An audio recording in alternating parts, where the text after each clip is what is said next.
All right, good morning, everybody. Welcome to our Sunday service for December 2023. It's good to see everyone here. Um, Today, we're going to spend some time talking about the holy science. I've been deep in the holy science for the last month or more, working on a book. It's about this thick, and this is a proof of it. I've just gone through one more edit, so I felt it was a good idea to speak to some of the principles in this book. Most of you already have access to the material in here. These are the transcripts of the Holy Science class, which are available on the Patreon community. They're also, I think, available around week 33 of the Kriya Yoga Discipleship course at kriya-yoga.teachable.com. But it seemed like a good idea to take the material and turn it into something that you can have and that you can read. We even had one of our students in the program create an icon of Sri Yukteswar. You can see it back there, the original. It's made in the way that all traditional icons are said to be made, with the egg yolk paint and whatever else that you need to do for those sorts of things. So that just arrived maybe 6 weeks or so ago. So anyway, we've got this project in the works, and I do hope to have it released by probably March. We have a retreat in Pennsylvania in March, and I'd like to have it released by then. But in the meantime, let's get into what we want to discuss. So we're going to consider the holy science. And I'm sure most of you know, but those of you who don't, the holy science is a book that was written by Swami Sri Yukteswar. He was asked to write this book by Mahavatar Babaji to illustrate the harmony between Eastern and Western traditions. And so the book itself has sutras in it, and those sutras are related to yogic philosophy, yogic principles, but he also pulls often from the book of Revelation within the Bible to help illustrate how the inner workings of our yoga practice correlate with the mystical experience of the Western tradition of Christianity. I wanted to spend some time talking about the beginning of chapter 2 in that book. Sri Yukteswar calls it the goal. I'll just read a little bit here, and this is from Sri Yukteswar's book. He says that thus, being one and the same with the universal Holy Spirit of God the Father, he becomes unified with the real substance, God in no time. This unification of the self with the eternal substance, God, is Kaivalya. I'll read that again. And this text is talking about the yogic path, so one who's practicing yoga. Thus, being one and the same with the universal Holy Spirit of God the Father, he becomes unified with the real substance, God in no time. This unification of self with the eternal substance, God, is called Kaivalya. And Kaivalya is a word that is sort of the apex of the experience that you get when you practice yoga. And it's often translated as the oneness of seeing or the aloneness of seeing. And essentially what that word Kaivalya means is the realization of wholeness. So when it's translated as the aloneness of seeing, it's not alone like I'm sad. It's that there is just you. There is just the infinite consciousness. There is just this one experience. So the aloneness is not a small human idea. The aloneness is a wholeness, actually. And maybe you could think of it like an all oneness. And in chapter 2, he describes the goal. And that goal is the desire for knowing liberation, the desire for knowing Kaivalya. So why do we all practice yoga? Why do we all engage in a spiritual practice? Well, I'm sure we have our own unique drives and motives, But underneath all of those unique drives and motives, essentially what we're aiming for is this desire for liberation, this desire for freedom, this desire for all-knowingness. And in Sutra 2 of Chapter 2, he says that liberation is abiding in one's own natural form. Liberation is abiding in one's own natural form. Now, you probably remember the Yoga Sutras, how it talks about yoga being the cessation of all the fluctuations and changes in consciousness. And then the seer abides in its own nature. Well, Shrikteshwar is emphasizing that. And how do we experience our own natural form? Well, it's through two things. It's through devotion and work, meaning actively working to realize what is true, and then the knowledge that comes from that. And Shrikteshwar has often been labeled as a jnana yogi, which he is.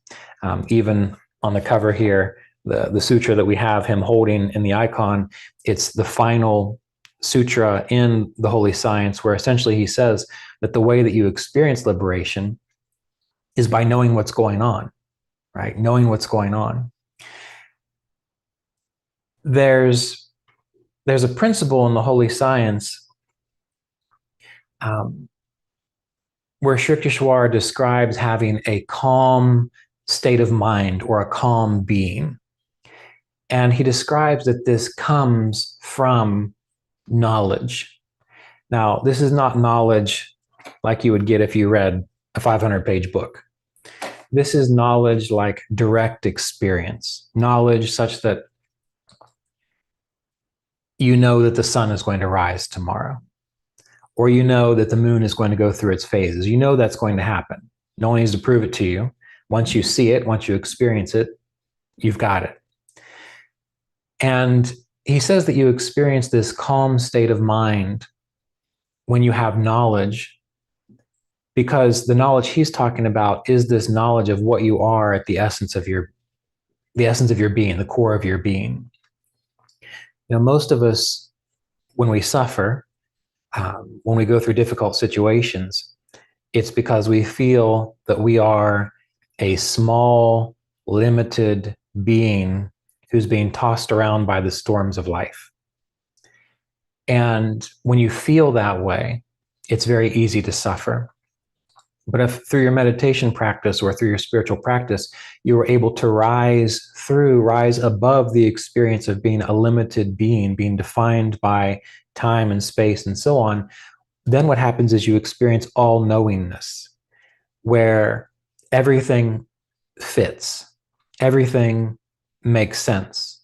And maybe you've been in a situation where it's been difficult, but all of a sudden you realized how that situation made sense to your own personal growth, or how that situation made sense related to everything else that's going on in your life. Even though it's a difficult situation, once you had that knowledge, you were able to experience peace. You were able to experience, in a way, a sense of surrender. And that's because you caught a glimpse of, or you saw how everything fit together in the grand scheme of things. So with yoga and with the process that Shrikteshwar describes in the Holy Science, the idea is to wake up to what is true and what is real. Now I have some diagrams here. Those of you who know me know that I like diagrams. So let me pull one up. And this is a diagram based on the Holy Science.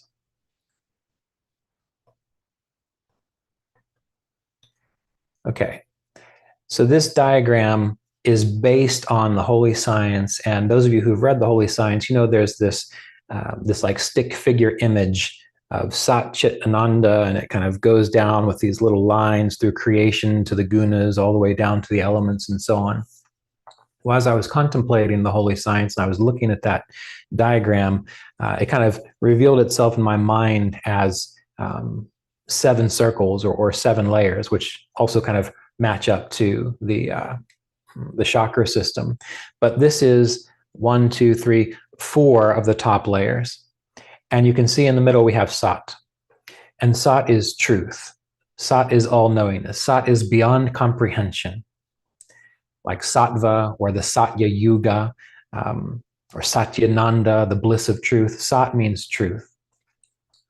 And from Sat, we experience Ananda, bliss, Chit, consciousness, and so on. And from there, we begin to experience time, space, the atom, Om. And then eventually, what happens is the ego develops. And when the ego develops, that's when we begin to have a sense of really being an individual. So one of the things we have to remember with this whole experience, with this whole description, this diagram, is that what we're looking at here, this is not the human being as you know yourself to be. This is a blueprint for creation. And so we have to have time, space, the atom, and so on to have a sense of being separate, ego, the buddhi, the manas, and so on. But that is not you as a human mind. This is like a primordial experience of creation where all of a sudden the sense, oh, I am an individual. And what happens when you feel that you are separate when you are an individual? Well, then you have something that develops called the manas. And the manas is related to the mind, how you categorize things, how you think about things, how you label things. And you'll notice here that the way the chart is spiraling, we have the manas going down, and it's the manas that takes us down further into creation to get more involved in our emotions, our desires, the physicality of rocks and water and so on. But we also have something called the buddhi, and that it's within this same sphere of ego, ahamkara.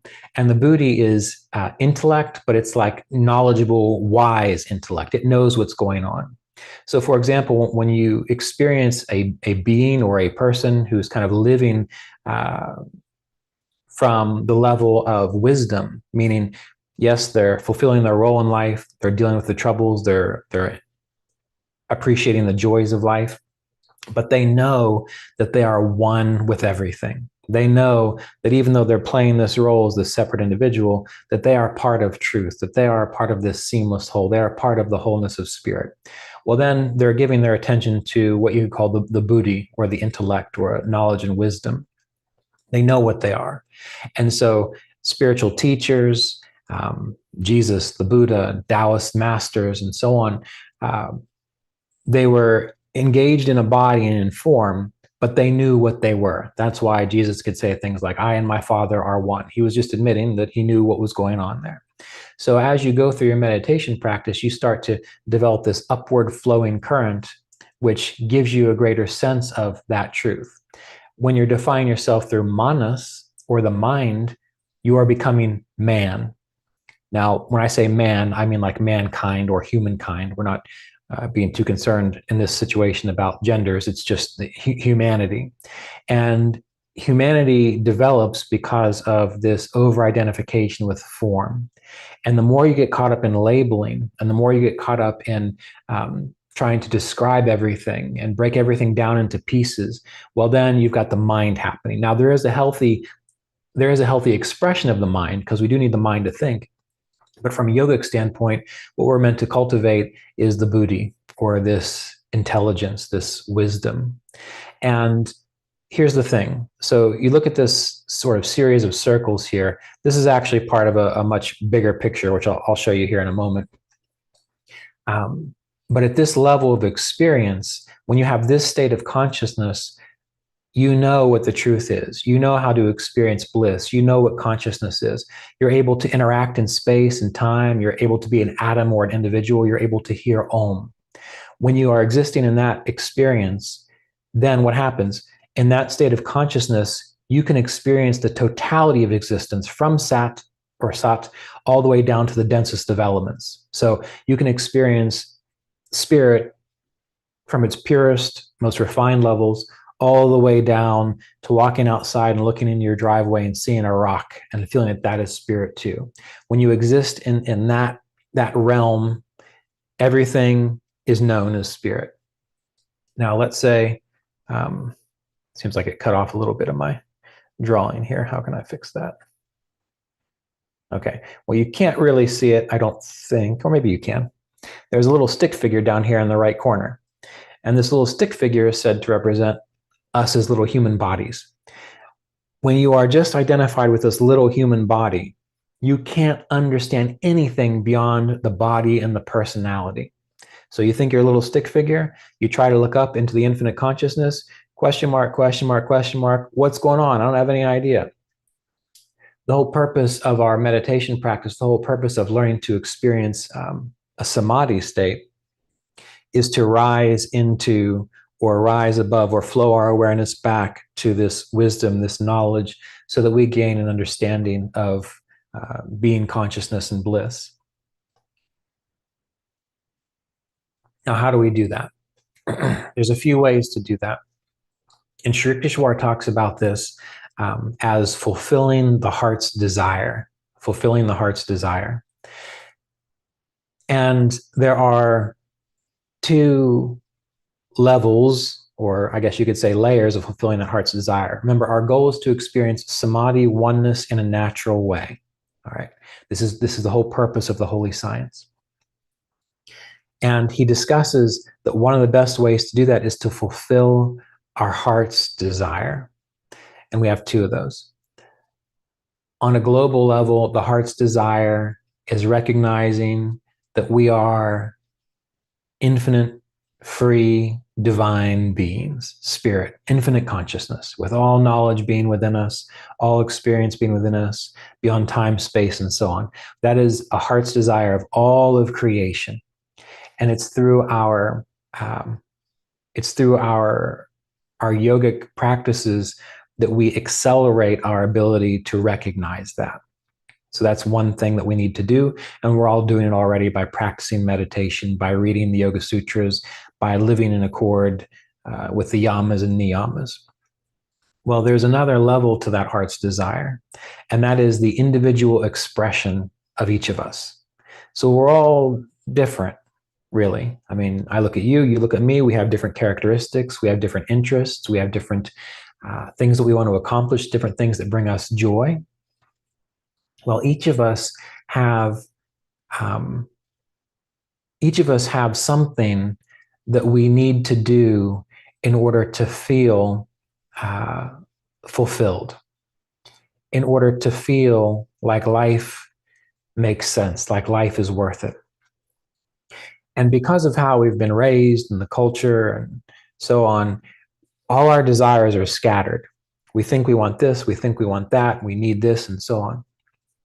But Sri Yukteswar gets very specific when he indicates that what we need to do is become very clear on what are the most important things to us as an individual, as an expression of this divine consciousness. Now, for example, I love music. I love writing. I love gardening. I like spending time in nature. So what are some of the things that help to fulfill my personal heart's desire? I play music. I spend hours writing. I garden. Now, there are all these other things I could be doing. I like chess. I like cooking. Let's see, what were some of the other things I was thinking about? I would like to learn Sanskrit more deeply. I would like to dig more deeply into Ayurveda and these sorts of things. These are all sort of peripheral ideas that I have, but I can't do it all. I would drive myself crazy if I tried to. So I had to sit down and make peace with myself and recognize there are things which are important to me as a unique expression of this individual consciousness, or this infinite consciousness, that I need to focus on. And I can't focus on 20 things, but I can focus on 2 or 3. And if I focus on those 2 or 3 things, then what I find is my life starts to have a greater sense of fulfillment. My life has a greater sense of purpose. And these ideas that you want to focus on, you don't have to tap into the guilt-ridden consciousness of the rest of humanity that says you must always be achieving something wonderful. You must always be saving the planet. You must always be healing everybody. That's just an aberration. If you're meant to be a doctor or a healer, and that's really what you're interested in, not because you feel that you owe it to humanity, but because that is a natural expression for you, you do it. And when you're engaged in something like that, you're not doing it for any other reason than because you are interested in doctoring or interested in healing. And then you actually become a very good doctor, a very good healer. But you don't want to force yourself into roles of trying to save the planet if that's not actually what is part of your heart's desire. Maybe you love arts and crafts. Maybe you really enjoy doing things with your hands. You engaging that process is creating a space of devotion and love. And that might not be ending wars, but it is creating a field of devotion and love within this whole collective consciousness of humanity. And that means something. That is important because then that blends with the rest of humanity.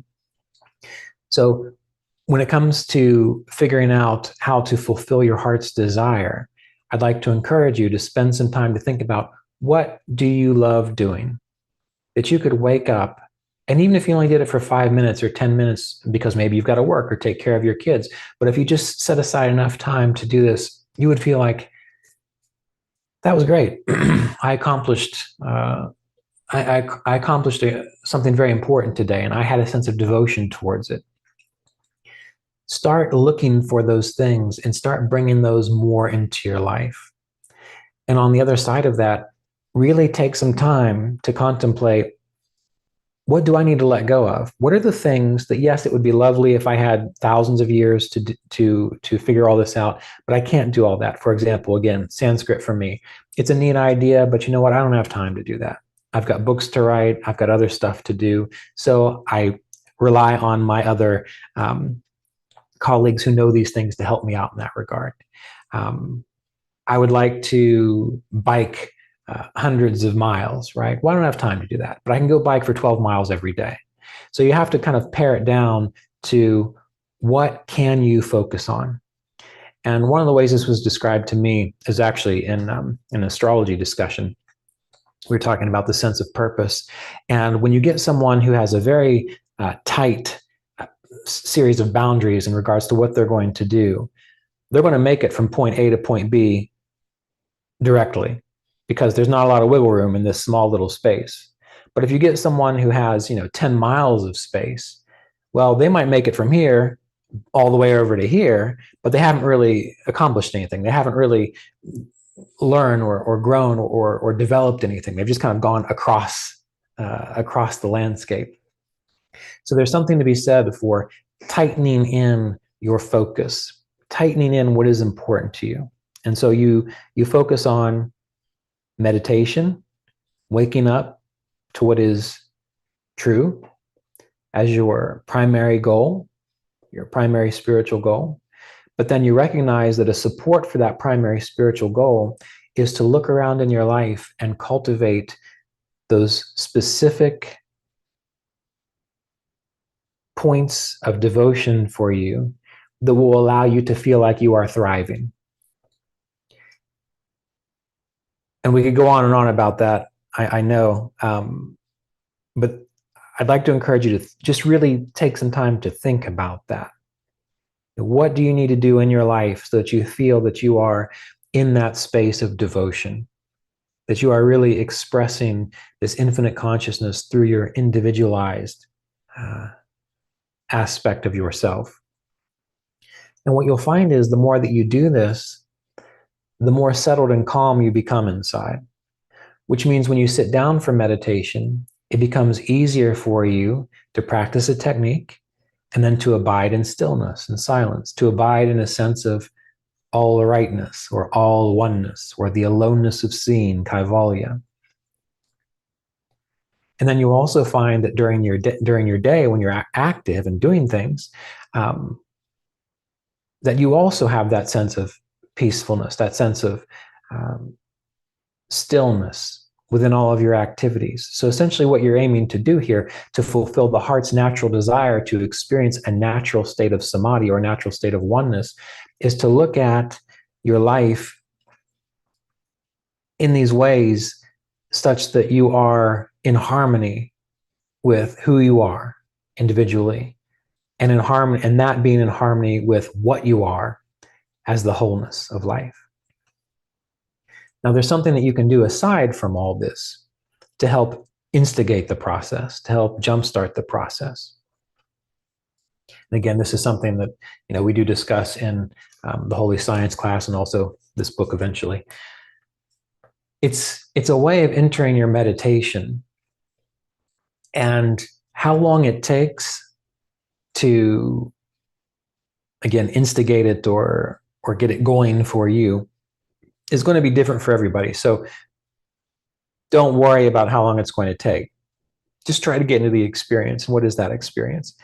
When you sit down to meditate, do some kind of preliminary technique, such as alternate nostril breathing, or simply sit for 5 to 10 minutes with your awareness within, practicing Hung Sa mantra or chanting Om within. Do something right when you start to meditate to redirect your awareness inward, to calm your mind, and to allow you to settle into a greater sense of clarity. And that should only take 5 to 10 minutes. Now, after you do that, here's where you have to engage the process, where you have to kind of tap into your own unique state of being. Essentially, what you need to do is bring up in your consciousness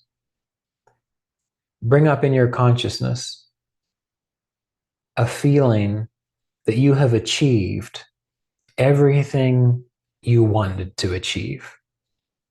And this can be very specific, or it can be very broad, meaning maybe right now what you have to do, you've got all these irons in the fire, and you've got a lot of stuff you want to accomplish or experience related to maybe the past 6 weeks or the next 6 weeks or so. Well, what you do is you actively bring that up in your mind, and you admit to yourself, it's done. I've done it. I've accomplished this. This has happened. And you're not just saying it. You're not just kind of, auto-suggestion, talking to yourself. You're engaging the feeling response too. If that was completed, if you did wake up tomorrow and it was all taken care of, like for example, last night, I just finished reading through all of this for the 3rd time, and I felt a sense of relief. Good. Now we've got a little more accomplished in the editing of this book. Well, you bring up this sense of, yes, it's done. I've got it. I'm free. It's been accomplished. And you do that for every little thing that comes up that seems so important for you. Something nags at your consciousness. You say, you know what? That's been taken care of. You admit it to yourself, and you feel it within. And if you're a very devotional person, use that. You utilize that. Decide God's taken care of that. The divine spirit, the infinite consciousness is taking care of that. One way or the other, it's been taken care of. And if you did have a relationship with the infinite consciousness, which you do, and you were able to hand it off to the infinite consciousness and let it take care of it, wouldn't you feel a sense of spaciousness and clarity? So the whole process, this little process here, is essentially just using your intellect, your mind, and your buddhi, your intellect, your knowledge, your wisdom, and your creative imagination to feel as though it has happened. And when you've moved into that space, you have to keep doing it, because remember, you are made up of habits.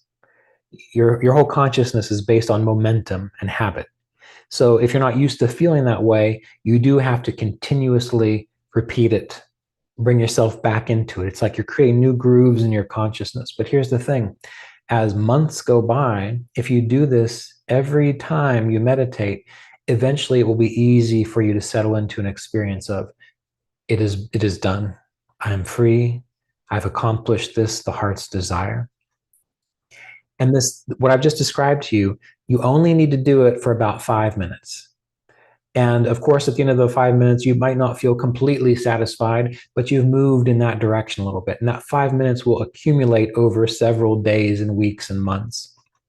So essentially what I'm trying to encourage you to do is start your meditation, practice something easy and simple like alternate nostril breathing or Hung Sa mantra or listening to Om for 5 to 10 minutes. Step 1.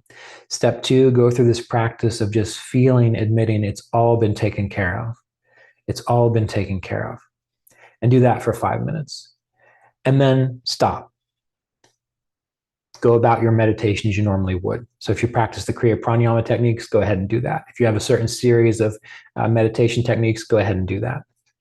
And what you'll find is that as you do this, you will more easily, more naturally be able to actually catch glimpses of samadhi or oneness in your regular meditation routine, because you're guiding your consciousness back up to that space where the buddhi and the manas is, which can then direct you back into a state of sat chit ananda and so on.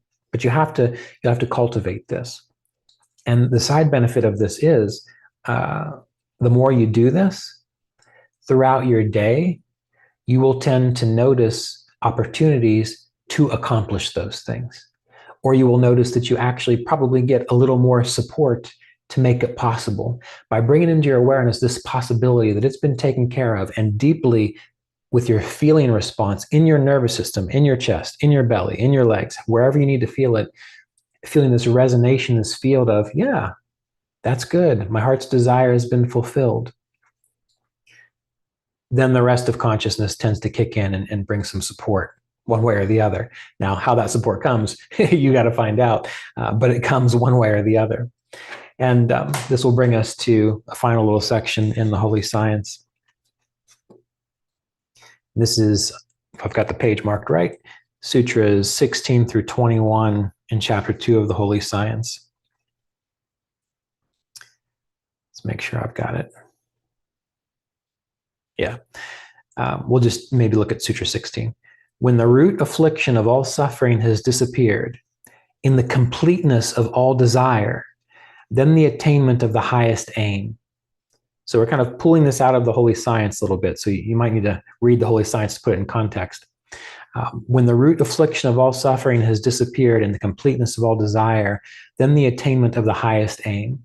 So what this little teeny 5-minute practice that I'm trying to encourage you to do is it's bringing you into that state of feeling like all your desires have been completed, that your heart has been fulfilled. And that is what resolves the root of all suffering, the root that causes affliction within you. And the more you cultivate that, the more you allow that to be present within the field of your being and your consciousness, then the attainment of the highest aim. Attainment of existence, consciousness, and bliss. Sat Chit Ananda. And that's when you resolve, fulfill these heart's desires that you have. And you can even use it for the higher purpose that you have when you desire liberation or spiritual knowledge or spiritual freedom, whatever inspires you that you feel a strong pull towards, or even a sense of well-being. Maybe you're wrestling with a health situation, or you just don't feel well-being. Well, the body is always going to go through health stuff. I mean, that's just the nature of being alive. The problem is we expect it to be a certain way. So if you're able to pull up a sense of, you know what, this is being taken care of. I feel properly guided in this situation, and I feel the wisdom of what is happening here, and I know that this is all being taken care of. And when it comes to like a health-related issue, you bring up that feeling of fulfillment and understanding and wisdom. I think that's really the best way to look at it, because you can have a health issue, and maybe part of the reason you have that health issue is to break your attachment to something. So you think you want to get rid of it, when really the highest aim that it's meant to bring to your awareness is recognizing you're not your body. You are more than that. You are freer than that. So if you can bring in the sense of this has all been taken care of, this is all well, this is all well-being, and you let it be light and you let it lift you up, and you don't get caught up in the manas, the mind, which is saying, yes, but what about that? Yes, but it should work out this way. You just let it go and you move into that state of wisdom, faith, intelligence, intellect of the buddhi. Then you have a greater capacity to go within and to deeply and fully and profoundly feel Sat Chit Ananda, that core, that essence. And I'll show you a quick little screenshot here of what we're working towards, and then we'll meditate together. So this is a variation of the image in Sri Yukteswar's original Holy Science, or I don't know if it's in the original. I think it might be in the SRF version, not the public domain version, which is the one I used. We have Sat here, which is the center of truth, that flows out into Ananda and Chit, and then it flows out into Om, time, atom, and space. Then we have the ego. Then we have the causal body, which develops, and then the sense organs and the organs of action and the physical organs that develop. And then we finally get to earth, ether, air, fire, water, and so on. That's how creation kind of comes down and evolves into the experience that we're having right now. And there are these two forces. There's the force of Boga, the repulsive force that flows towards creation, directed by Manas, or the mind. And then there's Apavarga, the attraction force, which flows towards Sat, directed by Buddhi, which is flowing back upwards. And as we're practicing yoga, we're engaging Boga, we're engaging Apavarga, which is directing us back to Sat, back to truth. When we are caught up in defining ourselves through a physical form of personality and so on, we're becoming more enmeshed in the elements. And our goal is to release ourselves from that. And how we do that from where we are as a human being in this current experience is we direct our awareness back to this Buddhi, this wisdom, this knowledge, and this faith. And one of the best ways to do that is to feel a deep sense of fulfillment. And remember, the manas, the mind, wants you to feel fulfilled because of this, because of that, because of this definition, because this happened, and so on. The manas is fragmenting your awareness to say you can only feel fulfillment if this, that, or the other happens. But the Buddhi, the faith, the intellect, the deeper intelligence knows that fulfillment and love is there because that is the essence, the nature of your being. And the whole purpose of our process with Kriya Yoga and the Holy Science to experience a natural state of Samadhi is to train ourselves to let go of the manas, the mind, for just a little while in meditation and recognize I actually am absolutely fulfilled. And say things aren't really going your way. Well, remember, you're looking at something out of context. We talked about this early on, how when you have that calm state of mind, that all-knowingness, you know how everything fits together. So even if you're in a very difficult situation, I'm sure it's hard, believe me, I can relate. But if you can give yourself permission just for 5 minutes during your meditation practice to have a sense to feel somehow this all fits.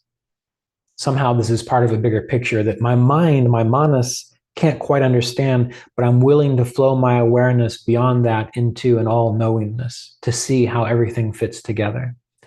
And when you begin to access something like that, you then begin to recognize what Swami Sri Yukteswar recognized as a realized yogi. You begin to recognize what Ramana Maharshi realized as a realized yogi. And then you really fulfill that ultimate heart's desire of kaivalya, the aloneness of seeing, the all-oneness. And it's possible, but you have to do it in little chunks. You have to do it 5 minutes at a time every day, or 10 minutes at a time every day. And you have to let that accumulate over the course of weeks and months and years until eventually an aha moment comes, a breakthrough comes, and you're able to really admit the truth of that. And you don't have to go back. Then you know it is true, just like you know it's cloudy outside, it's raining, but you know the sun is there. You know that the sun is going to rise tomorrow. You know that the moon is going to go through its phases. You have that same sense of well-being and wisdom. And it's just as real as knowing the sun's going to rise. So this is the whole purpose of the Holy Science. This is the whole purpose of Kriya Yoga. This is the whole purpose of every authentic spiritual teaching and spiritual path. We just have to give ourselves permission to go in that direction, to let it be real for us. And then as the years go by, you'll find that it actually is. So that's our goal. It's the goal of the Holy Science. And to that end, let's meditate. So let's take a moment. Oh, before we meditate, so I don't forget, So it's currently December 10th. Next weekend, December 17th, at 1 p.m. Eastern time, we have the 2-hour Holy Season meditation, which is a practice, an event that Yogananda started over 100 years ago. 1 p.m. Eastern time. Most of you probably already have the invitation to that. If you don't, you can email us and we'll get you a link that you can log in. Some of you have asked, can I share this with other people? Well, absolutely you can. The more the merrier. So if you need more information, email us. Otherwise, we'll see you at 1 p.m. Eastern time on December 17th for the December Holy Season meditation. All right, now let's meditate.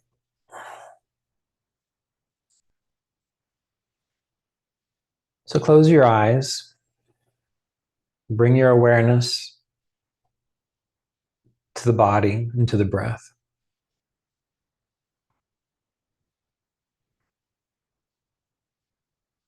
Feel as though your awareness is pulling back into your body, into your core, into the essence of your being. That you're letting go of attachments,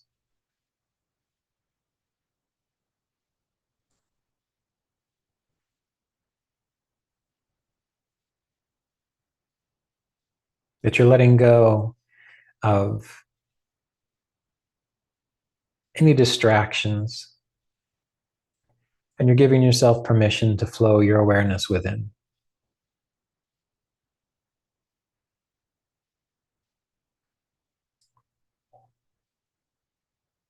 You can feel gravity as a force grounding you with strength into the earth.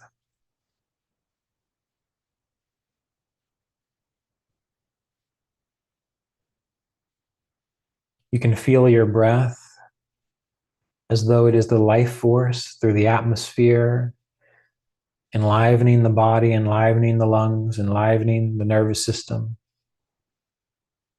And on the exhale, that prana, that life force flows from the body and merges with the life force, the space all around you.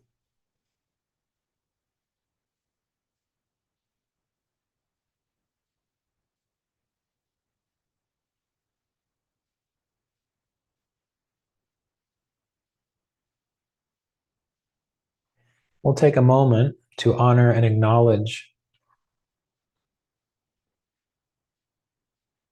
the Kriya teachers and representatives of this branch of the Kriya Yoga lineage. Mahavatar Babaji, Lahiri Mahashaya,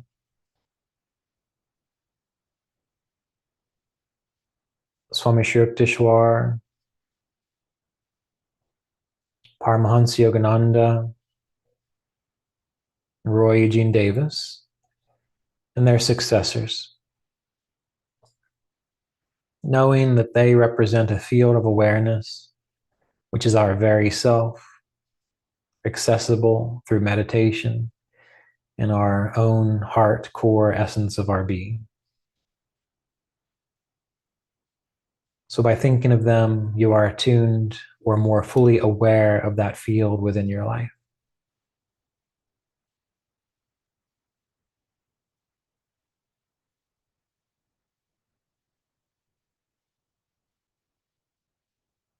And let's take some time to practice this simple method.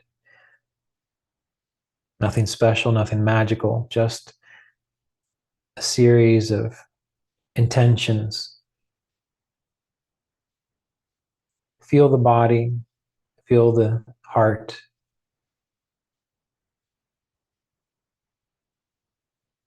And in your mind, in your heart, consider some things that you have going on in your life, either things you'd like to accomplish or things that maybe you don't quite understand, you need some wisdom about. And if you had accomplished these things, if they were already fulfilled, or if you understood why certain things were happening, if you had that, if someone was able to give you a piece of paper and said, this is why it's happening, and you believed it, you knew it, you understood it, how would your heart feel? How would your how would you feel as a field of energy within you? How would your emotional body feel?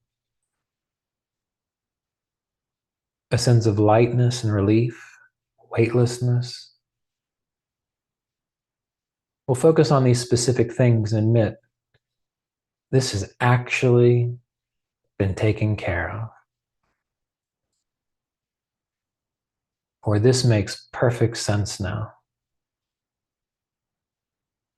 And of course, there might be a little resistance, but that's just your mind. And you want to be compassionate with your mind because your mind is doing its best. So you might feel the resistance, but you say, you know what? It's still okay.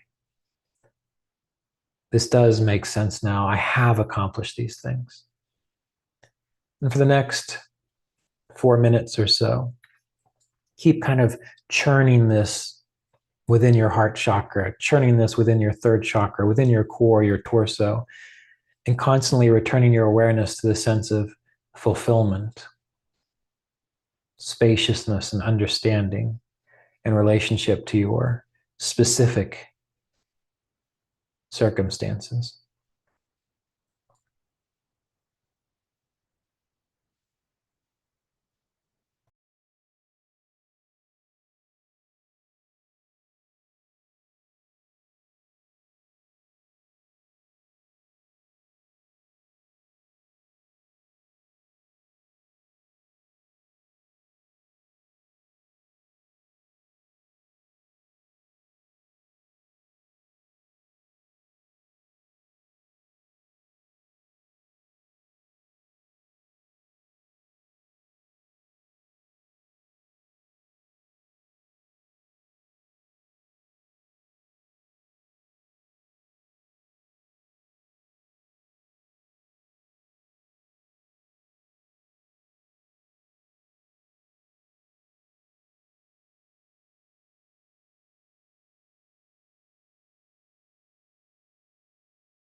And as you breathe, you can imagine, feel that the breath is circulating this wisdom, this sense of fulfillment through the entirety of your being, from the core, deep within your spinal pathway, all the way out through the electromagnetic field that surrounds the body, as if the breath is circulating, cultivating, and nourishing this experience of well-being and fulfillment.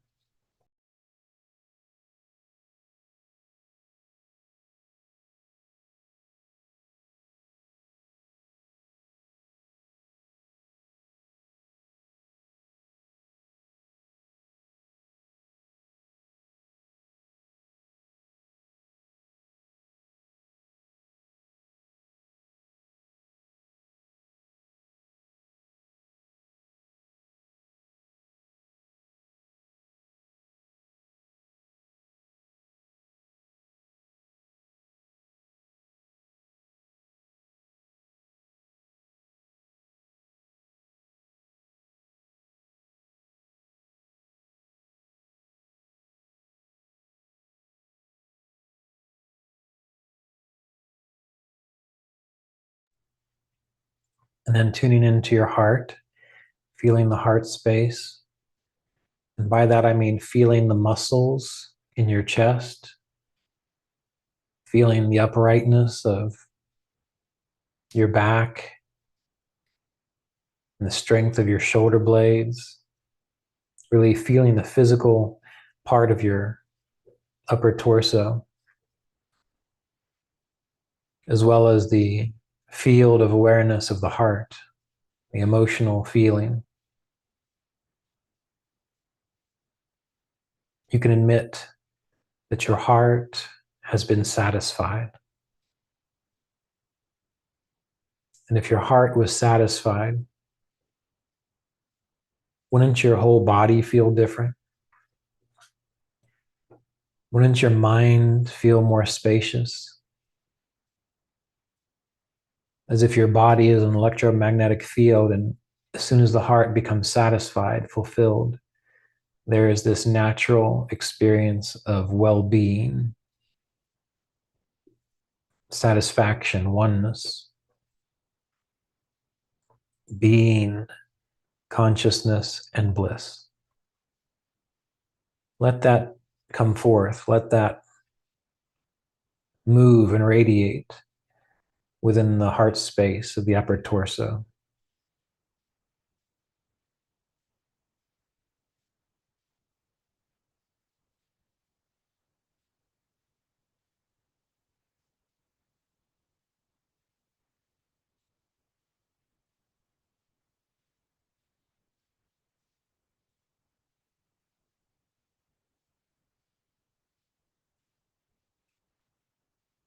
And then let it go.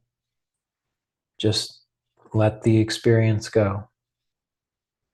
And for the next 7 to 8 minutes, either sit quietly observing the heart, observing your current state of consciousness, or if you like to use a mantra or listen to Om or use a very simple meditation technique to help keep you anchored inward, do that now.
Now, with your awareness on your heart, you can let go of any technique you might be engaged in. Feeling the heart. Feel a sense of radiance and well-being, as if the field of your heart is radiant and full of well-being. There are around 100 people meditating with us right now, and probably others who don't even know what's going on here, but they're also meditating. Imagine across the planet and through time, all of these beings that are meditating that you may or may not know are radiant with light, are radiant with fulfillment, and that their intention to experience apavarga, that flow back to source, is inspired, enlivened, and whatever wisdom, knowledge, or devotion they need becomes active in their consciousness. And you can imagine the wholeness of the planet radiant with this quality.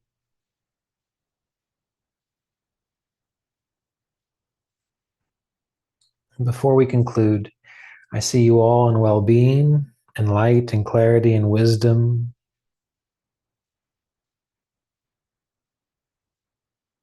Fulfilled and nourished in all ways that are appropriate to you spiritually, physically, and emotionally. I see you with the strength to navigate the situations of your life, and the broad-mindedness to see how everything fits into the whole. And so we can conclude by chanting Om once together.